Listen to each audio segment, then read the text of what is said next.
Hello everyone, welcome to Edutab. जैसा कि आप सभी जानते हो कि मैं यहाँ पर आप लोगों के लिए फाउंडेशन सीरीज लेकर आई हूँ फॉर आरबीडब्ल्यूएम कंपोनेंट, जिसमें हम इंपॉर्टेंट कॉन्सेप्ट्स को देखते हैं और साथ के साथ जो है यहाँ पर प्रीवियस ईयर क्वेश्चंस को डिस्कस करते हैं और आने वाले एग्जाम के लिए भी हम क्वेश्चंस को यहाँ पर देखते हैं। तो जिन लोगों ने भी हमारे यूट्यूब चैनल को सब्सक्राइब नहीं किया है, जल्दी से जाए और हमारे यूट्यूब चैनल को सब्सक्राइब करें ताकि उनको टाइमली यहाँ पर नोटिफिकेशन मिलता रहे। ये मेरा फाउंडेशन सीरीज हर अल्टरनेट डे सुबह के 9 बजे आता है। तो आप लोगों से रिक्वेस्ट है, जिन लोगों को भी लगता है कि उनके लिए काफी ज्यादा इंपॉर्टेंट हो रहा है, तो आप इस जो है हमारे YouTube चैनल को सब्सक्राइब कर ले। ठीक है, तो आज मैं यहां पर आप लोगों से एक बहुत इंपॉर्टेंट कॉन्सेप्ट को डिस्कस करने आई हूं, जिसको हम बोलते हैं return on equity. Return on assets के बारे में मैंने आपको प्रीवियस वीडियो में बताया था। आज हम रिटर्न ऑन इक्विटी को समझेंगे। इससे एग्जाम में न्यूमेरिकल बेस्ड क्वेश्चंस देखने को मिलते हैं और लोगों के लिए न्यूमेरिकल एक बहुत बड़ा पेन पॉइंट है। तो आज उन सारे पेन पॉइंट को यहां पर खत्म करते हैं। तो चलिए स्टार्ट करते हैं। सबसे पहले समझते हैं कि रिटर्न ऑन इक्विटी क्या होता है। जब भी कोई शेयर होल्डर मनी इन्वेस्ट करता है बैंक में, तो बैंक उस मनी को किस तरीके से यूज करती है प्रॉफिट कमाने के लिए, उसे हम यहां पर रिटर्न ऑन इक्विटी बोलते हैं। ठीक है, अब इसको एग्जांपल से समझिए। मान लीजिए आपको कॉफी शॉप खोलना है। ठीक है, तो आपने कॉफी शॉप को ओपन करने के लिए यहां पर 1 लाख रुपया इन्वेस्ट कर दिया। ठीक है, 1 साल के बाद आपको इस कॉफी शॉप पे 20,000 रुपए का प्रॉफिट हुआ। यानी कि 1 साल में आपको देख सकते हो कि 20% आपको यहां पर जो है प्रॉफिट देखने को मिला। यानी कि जो आपको रिटर्न ऑन इक्विटी आई यहां पर 20% की आई। मतलब कि हर 100 रुपया जो आपने इन्वेस्ट किया था उस पे आपको 20 रुपए का प्रॉफिट देखने को मिल रहा है। तो उसको क्या कहते हैं? उसको हम बोलते हैं रिटर्न ऑन इक्विटी। तो अब हम यहां पर देख लेते हैं, जो रिटर्न ऑन इक्विटी होता है रिटर्न ऑन एसेट्स पे डिपेंड करता है। और मैंने आपको रिटर्न ऑन एसेट्स के बारे में बहुत अच्छी तरीके से जो है डिस्क्राइब किया है, बहुत अच्छे से समझाया है प्रीवियस वीडियो में। तो जिन लोगों ने भी हमारे प्रीवियस वीडियो को नहीं देखा है, सबसे पहले आप उस प्रीवियस वीडियो को देख कर आए। मैंने उसमें बहुत अच्छी तरीके से आपको इसके बारे में बताया है विथ एग्जाम्पल। ठीक है, तो यहां पर चलिए रिटर्न ऑन इक्विटी का फॉर्मूला समझते हैं। रिटर्न ऑन इक्विटी का फॉर्मूला है return on assets into leverage ratio. अब आपको बताने की जरूरत नहीं है कि रिटर्न ऑन एसेट्स का फॉर्मूला क्या होता है। रिटर्न ऑन एसेट का फॉर्मूला होता है net income divided by bank assets. ठीक है, उसके बाद हम बात करेंगे लिवरेज रेशियो की। तो लिवरेज रेशियो का यहां पर दिया है formula bank assets divided by bank capital. अब ये लिवरेज रेशियो होता क्या है? बहुत ही सिंपल भाषा में समझो इसको। लिवरेज रेशियो का मतलब होता है कि कितना ज्यादा जो है बैंक बोरोड मनी पे डिपेंडेंट है rather than its own money. ठीक है, बोरोड मनी क्या होता है? जो हम एक्सटर्नल सोर्सेस से जो है बैंक यहां पर मनी बोरो करती है, उसको हम बोरोड मनी बोलते हैं। तो जैसे कि आप यहां पर एक एग्जांपल से समझो कि मान लो कि बैंक का एसेट है 50 रुपए का और बैंक की कैपिटल है 5 रुपए की। तो यहां पर जो लिवरेज रेशियो निकल कर आया, लिवरेज रेशियो 50 डिवाइडेड बाय अगर 5 किया तो हमारा लिवरेज रेशियो यहां पर 10 निकल कर आया।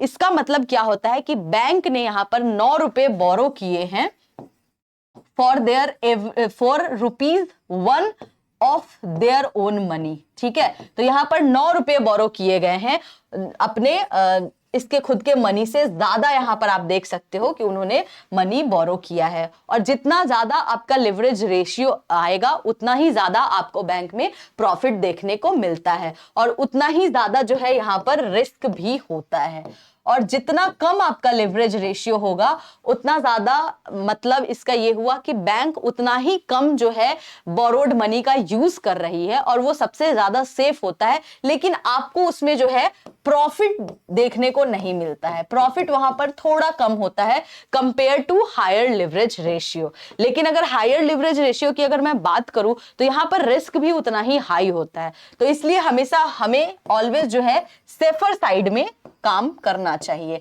यानी कि हमें कम से कम बोरोड मनी का यूज करना चाहिए ताकि जो है एक हम सेफ जोन में रहे और हमारा जो है रिस्क ज्यादा ना रहे। ठीक है, तो इसको हम बोलते हैं लिवरेज रेशियो। तो चलिए अब रिटर्न ऑन इक्विटी के फॉर्मूला पे बैक आते हैं। तो रिटर्न ऑन इक्विटी का जो फॉर्मूला है वो कैसे डिराइव हुआ है, रिटर्न ऑन एसेट का यहाँ पर फॉर्मूला लिखा है और लिवरेज रेशियो का फॉर्मूला लिखा है। यहाँ पर बैंक एसेट्स से बैंक एसेट्स कट गया तो यहाँ पर कितना बचा, net income divided by bank capital. यानी कि रिटर्न ऑन इक्विटी का जो फॉर्मूला होता है net income divided by bank capital जो होता है हमारा रिटर्न ऑन इक्विटी का फॉर्मूला होता है। जो बैंक का कैपिटल होता है उसको निकालने के लिए भी एक फॉर्मूला है, क्योंकि कभी कभी एग्जामिनर अगर क्वेश्चन को थोड़ा सा ट्विस्ट करेगा तो यहां पर बैंक कैपिटल एग्जैक्ट जो है नंबर आपको नहीं देकर यहां पर आपको एसेट्स या लायबिलिटीज की वैल्यू दे देगा। तो यहां से आपको क्या करना पड़ेगा, बैंक की कैपिटल निकालनी पड़ेगी। तो बैंक का कैपिटल निकालने का फॉर्मूला होता है assets is equals to liabilities plus capital. तो अगर मुझे कैपिटल निकालना है तो यहां पर क्या हो जाएगा, एसेट्स में से जब माइनस कर दूंगी मैं लायबिलिटी को तो मेरा यहां पर बैंक का क्या हो जाएगा, कैपिटल निकल के आ जाएगा। ठीक है, तो अब चलिए इससे रिलेटेड जो है एक थोड़ा सा एग्जांपल यहां पर देख लेते हैं। जैसे कि आप यहां पर देख सकते हो बैंक का एसेट दे रखा है 500 करोड़ का, ठीक है, बैंक की लायबिलिटी दे रखी है 300 करोड़ की और नेट इनकम हमारा यहां पर 50 करोड़ का दे रखा है। अब आपको कुछ नहीं करना है, आपने क्वेश्चन देख लिया, अब आप यहां पर रिटर्न ऑन इक्विटी का फॉर्मूला लगाएंगे। तो रिटर्न ऑन इक्विटी का फॉर्मूला क्या होता है, net income divided by bank का कैपिटल।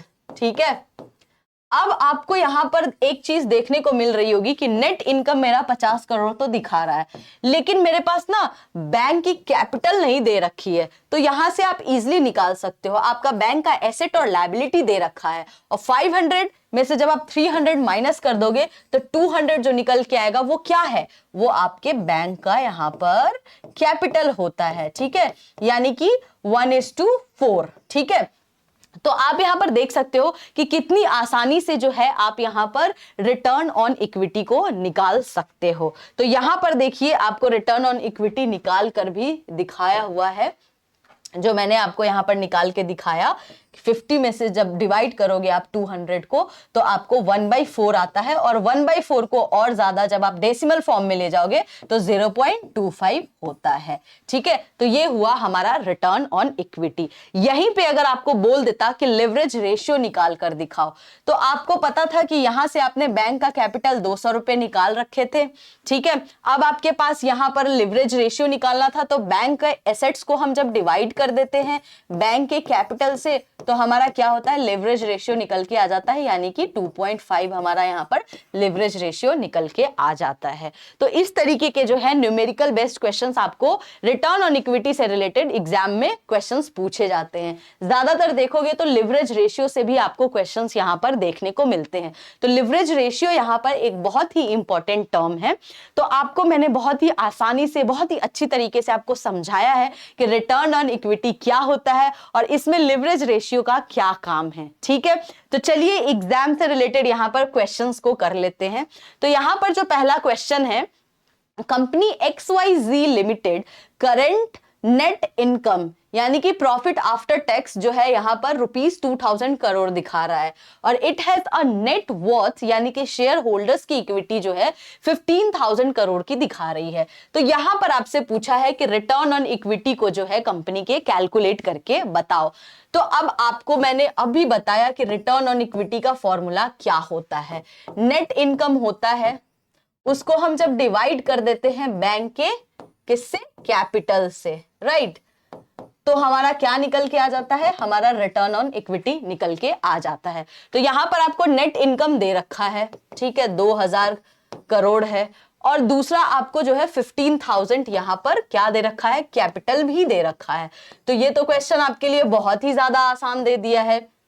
ठीक है, और इसको आप इनटू कर लेना 100 से, क्योंकि यहां पर आप देखो परसेंटेज में है आपका, यहां पर आपको दे रखा है आंसर। तो इसका जो आंसर आएगा 13.33 जो है परसेंट इसका यहां पर करेक्ट आंसर होगा। यानी कि जब 2 को आप 15 से डिवाइड करोगे तो यहां पर आपको आएगा 0.1333 करके आएगा और जब आप इसको मल्टीप्लाई कर देते हो 100 से तो 13.33। तो हमारा करेक्ट आंसर क्या होगा, करेक्ट आंसर हमारा ऑप्शन नंबर बी होगा। होगा।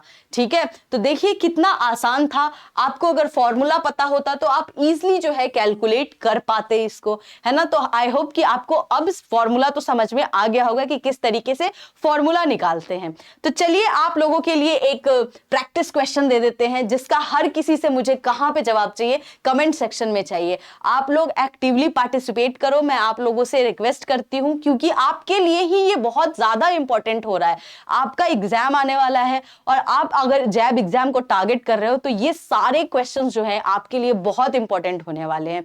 और जो मैं यहां पर आपको प्रैक्टिस करवाती हूं, मैं आप सभी से रिक्वेस्ट करूंगी सब लोग घर पे एक बार एटलीस्ट खुद से इस न्यूमेरिकल को सॉल्व करें, ताकि एग्जाम में कोई कंफ्यूजन ना रहे। ठीक है, तो चलिए क्वेश्चन देख लेते हैं। ये एग्जाम में आया हुआ वैसे क्वेश्चन है, तो ध्यान रखेंगे और अच्छे से इस क्वेश्चन को सॉल्व करेंगे, और हमें इसका कमेंट सेक्शन में आप सभी से आंसर चाहिए। तो मेरा क्वेश्चन है, what is the leverage ratio? Select the most appropriate answer among from the given options. तो ऑप्शन पहला मेरा स्टेटमेंट है, a ratio that measure a company's ability to meet its short term debt obligations. मेरा statement second है, a ratio that indicates the proportion of a debt in a company's capital structure. Third है, a ratio that measures the profitability of a company's operations. And fourth है, a ratio that assesses the efficiency of a company's assets utilization. इसके options हैं, ए है only 1, option B है only 2, option C है only third and fourth, and option D है आपका first, second, third and fourth, यानी कि चारों के चारों। बहुत ही इजी क्वेश्चन है, मैंने आपको बहुत ही आसान भाषा में बताया है कि लिवरेज रेशियो क्या होता है। तो आई होप आप इस क्वेश्चन का आंसर जरूर दे पाओगे। जो लोग भी मेरे इस YouTube चैनल को एक्टिवली देख रहे हैं, सभी से रिक्वेस्ट है कि आप लोग प्लीज जो है कमेंट सेक्शन में अपना आंसर डालेंगे। तो आज के लिए इतना ही, मिलेंगे हम नेक्स्ट वीडियो में। अगर आप लोगों को कोई भी कोर्स से रिलेटेड यहाँ पर इंक्वायरी करनी है, या आपको कोई प्रॉब्लम है कॉन्सेप्ट रिलेटेड, तो आप हमें कॉल कर सकते हो, आप हमें यहाँ पर मेल भी कर सकते हो, hello@edutap.co.in पे। और इसी तरीके से आप लोग पढ़ाई करते रहो। अब मिलेंगे हम लोग नेक्स्ट वीडियो में।